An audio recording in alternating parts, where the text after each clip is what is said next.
All right. African American and identity crisis.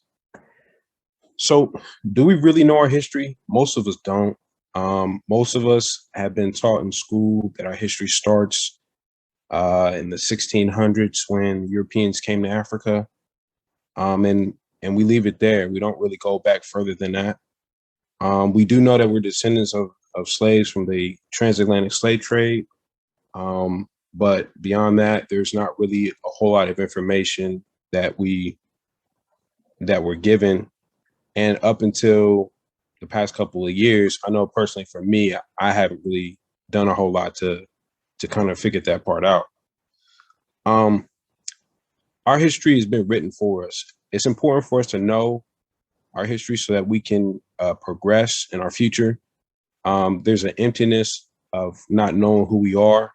Um, the scripture clearly states our nationality, the nationality of African Americans. We also have to think like how can people or a nation just be considered a color? Like Chinese, they're from China. Italians are from Italy. Canadians are from Canada. Where are blacks from? Where's the land of black? I've yet to find that on the map. How can a people be called? How can the name of a people be of two different places like African American? Okay, so and I know that Jeremiah 17 was quoted before, but it's it's written. The scripture clearly states that we would lose the knowledge of our national identity. Jeremiah 17:4, and thou, even thyself, shalt discontinue from thy heritage that I gave thee, and I will cause thee to serve thine enemies in the land which thou knowest not. For ye have kindled a fire in my anger, which shall burn forever. All right. And then we're told in the scriptures that the knowledge of our heritage will be deliberately taken away from us, that we'll be deceived of our true history and our heritage, our spiritual connection with the Most High. And this passage in Psalms kind of lends to that, towards that. They have taken crafty counsel against thy people and consulted against the hidden ones. They have said, come, let us cut them off from being a nation, that the name of Israel may be no more in remembrance. So in 70 AD, the Roman Emperor Titus overthrew the original Black Hebrews or of so-called Palestine. Some of those Hebrews were taken as captives in the colonies of the Roman Empire, and the rest were expelled or fled into Africa, where they established their own colonies. It was at that time that the Black Africans, the Hamites, and the Ishmaelites took us into the sub-Saharan slave trade, which was in between the 7th and the 14th century. So, and when I was looking at that, I was thinking that's a long time. That's 700 years that they were, going into Africa or going after our people and trading us as slaves. This image here is an image of the Roman Emperor Titus pillaging the Israelites. You can see the lampstand here, and the image is bigger than this. And there's other artifacts that you can see. I think they have the Ark of the Covenant just in front of these guys right here. I think they're carrying the Ark of the Covenant. This is like one of the I forget the one of the golden bars. We were sold to a host of different countries in what's now called Africa. We adopted their cultures and abandoned our own. This is how the Black Israelites got to Africa, and this is why we're falsely categorized as African Americans. Now, later in the 1600s, the remaining Black Hebrew Israelites that were living in Spain and Portugal and other parts of Europe were forced to flee for their life due to persecution and murder, resulting in barbaric inquisitions of the Roman Catholic Church.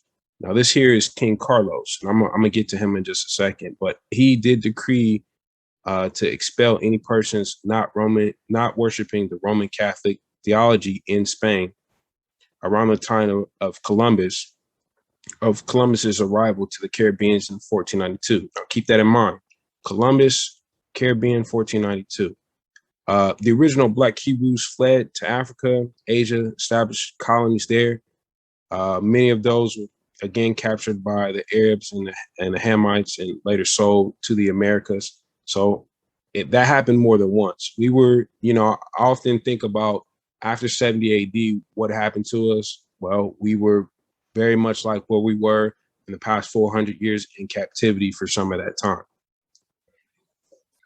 Now, the name of the decree is the Alhambra Decree. All right. Now, this was actually by King Carlos's grandparents, Isabella I and Ferdinand II. These were Catholic monarchs, joint Catholic monarchs of Spain. This decree was issued on the 31st of March, 1492. Okay, so anybody who was a practicing Jew,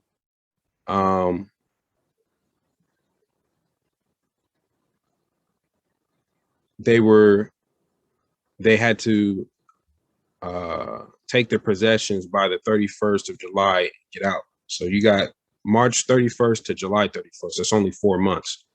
Their primary purpose was to eliminate the Jewish influence because during that time, previous to that, there had been a couple of different conversions. So they were converting the Israelites there into Christianity. Now, some of the people who converted were called crypto Jews because they converted in public, but in private, they were still practicing their religion and their belief. They were also kind of suspicious because converted or conversos was what they called them, conversos. They would marry non-Christians or they would marry Jews, which it would it's suspicious. They were also concerned about the Jews influencing new converts to come back to Judaism. Another thing was, and I thought that this was so interesting. So, of course, as you've heard, a lot of times when we go into places, we pick up trades, we have trade lines, we become bankers, we lend out money. In Spain, the Israelites or the Jews were the only ones allowed to lend money because in their view, that was the Jewish biblical right. So because they were able to lend money, the king was able to tax them. So they had favor with the kings or the monarchs of that time because of the amount of money, the amount of monetary contributions going towards the monarchs of that time. So it took quite a bit of time for things to turn sour with the monarchy. But one of the things that was also done is that we would also lend money to the monarchs. So when it came time to pay up, what the monarchs would do would just expel us. And here's the reason why: because when we were expelled, we had to take our belongings, but we weren't allowed to take gold or silver, any minted money, or any other things prohibited by the laws of the kingdoms. So in practice, I can take what I can carry, but I can't take my house, I can't take my land, I can't take my library, I can't take any of those things. So I have to sell them. So basically, all of our possessions go on discount, steep discount, because we're all selling the same thing. If everybody gets up and starts selling their house at once, there's an influx of sellers and not enough buyers. So it becomes a buyer's market. So they got all of our possessions on discount, and we had to pretty much flee the land. Otherwise, we'd be killed. So when it comes to King Carlos, the thing that was impressive, or not impressive, but the thing that was interesting about him was he was the grandson of the king of Spain, the queen I just mentioned, Isabella and Ferdinand. So he inherited not only their kingdom, but he also inherited he was the Holy Roman Emperor, the Archduke of Austria. His dominion included Rome, the Holy Roman Empire, extending from Germany to northern Italy, which with direct rule over Austrian hereditary lands, Burgundian Low Countries, Kingdom of Spain, southern Italy, Naples, Sicily, Sardinia, and he had German colonization, Spanish and German colonizations in the Americas. And this was due the personal unions, which means like marriage, that he was able to get some of these. And it was after him that it was coined the term, the empire which the sun never sets. So I don't know if you've heard that before, but I've heard that before. So some of this was his heritage because of the monarchs marrying each other and when they pass away, passing off their kingdoms. Some of it he won through war. Another interesting thing is he borrowed money from the German and Italian bankers. In order to repay such loans, he had to do what? He had to rely on proto-capitalism economy from the Low Countries, which means taxation, and the flows of gold and especially silver from South America. So I don't know. In school, I had to do a project on this guy named Hernan Cortez. So he basically ratified the Spanish conquest in South America for against the Aztecs and the Incas. So they were going down there and grabbing that gold to pay for to pay the debt that he had accrued with the Germans and Italian bankers from all the wars and maintaining his empire. So in the historical book from Babylon to Timbuktu, and it says by Rudolph R. Windsor, it says in the year 65 BC, the Roman armies under General Pompey captured Jerusalem. In 70 AD, General Vespasian, his son Titus put an end to the Black Hebrew Israelite state with great slaughter. So that sounds familiar. During the period from Pompey to Julius, it has been estimated that over 1 million Black Hebrew Israelites fled into Africa, fleeing from Roman persecution and slavery. The slave markets were full of Black Hebrew slaves. So that's just a source for you. Now, the thing that was interesting to me, the thing that I never understood, even when they taught us about the transatlantic slave trade in school, was why were people from this area in this country, why did they travel all the way down here to get slaves when they had a whole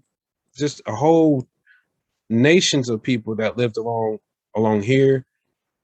Even with the Arabs, why did the Arabs travel all the way down here to get slaves when they had all the people along in this area that they could have enslaved, and the people in these areas? Why was everyone running down to the coast of West Africa to find people for slavery? What did they know? Who were they looking for? And it just seems like just a long trip just to go down there to it just seemed too intentional for me to ignore that you skipped, if you really wanted slaves, that you skipped the northern part of the country, the closest landmass to you, and you go all the way around to the coastlands. So many leading Hebrew historians and scholars agree that the west coast of Africa was a major area for the Israelites. And if you ask a faculty at a HBCU or any researchers from Africa, they'll tell you that, yeah, that's true. So in 70 AD, if the Israelites had run towards Europe, wouldn't they have been caught? Wouldn't it have been easy to say, well, we know who you are? They would have been captured and or killed. Europe was their aggressive enemy, so it doesn't make sense that they would run towards Europe. Yahusha prophesied that the real Israelites would escape from the Roman Empire by running towards the wilderness in Africa. And that's what we had done previous to 70 AD. We had ran into Africa when Herod said, kill all boys under the age of 2. Where did Mashiach and his parents go? They went to Africa. So it doesn't make sense that we historically be going into Africa and all of a sudden we would switch routes and run north into Europe. So when we talk about Hamite captivity, Mark 13, verse 14, but when you shall see the abomination of desolation spoken by Daniel the prophet, at this time, the Black Israelites were in captivity in Babylon under the Cushites, so-called Ethiopians, and Hamites. The Black Hamites were the ones who taught the Edomites, the Caucasians, slavery first during Moses' time in Mitzrayim or Egypt, ignorantly calling them Black Egyptians, followed by the enslavement period of the Babylonian period. So that's the first half of this verse. The second half is standing where it ought not be. Let him that readeth understand, and let them that be in Judea flee to the mountains. So as mentioned before, between 700, 1400, the Hamites and the Ishmaelites sold the Hebrews, the Israelites, to the Edomites, the Caucasians, for guns and wine. And that's a historical fact. And it's even alluded here in Mark 13, as well as in other scriptures. In Joel, it says, they have cast lots for my people and had given a boy for an harlot and sold a girl for wine that they might drink. So, I mean, that these things have been prophesied, and, throughout history, we've seen them come to pass. Later on in that verse, in verse 6, Joel 3, verse 6, the children of Judah, so-called blacks of America, slave coast, and the Caribbean, and of Jerusalem have ye sold unto the Grecians, which are the Europeans, that ye might remove them from their borders. So we only see that happening there. Now, another interesting fact that I read about when I was doing my research was the word Sepharad. So we get the term Sephardic or Sephardim from exiles from Spain and Portugal. So the Jews that ran from Spain and Portugal during the different expulsions, those would be called the Sephardim. So I got that from the Jewish Virtual Library. Rebecca Weiner was the author of this article. So that was interesting to me because there was actually a reference to that in Obadiah. And in Obadiah's one chapter, it's mainly talking about the Edomites. But in this verse 20, it says, and the captivity of the host of the children of Israel shall possess that of the Canaanites, even unto Zarephath, and the captivity of Jerusalem, which is in Saraphat, shall possess the cities of the south. So to me, this sounds like a prophecy that there would be a remnant or a portion of Israelites that were captive in Sepharad, which is Spain. So in conclusion, we've pretty much solidified that the descendants of the Israelites were the Negroid slaves that brought over here during the slave trade. During the ancient times, a Roman historian Tacitus recorded that the Jews were black. So contrary to popular belief, Europeans, Jews are not the descendants of the original Jews of Jesus' day. And the truth is that African-American identity was stolen and our nature had been hijacked many centuries ago. And they've done a tremendous work in suppressing that information, and we know why. Because if we find out, we know what happens in the world. So that's the end of my presentation.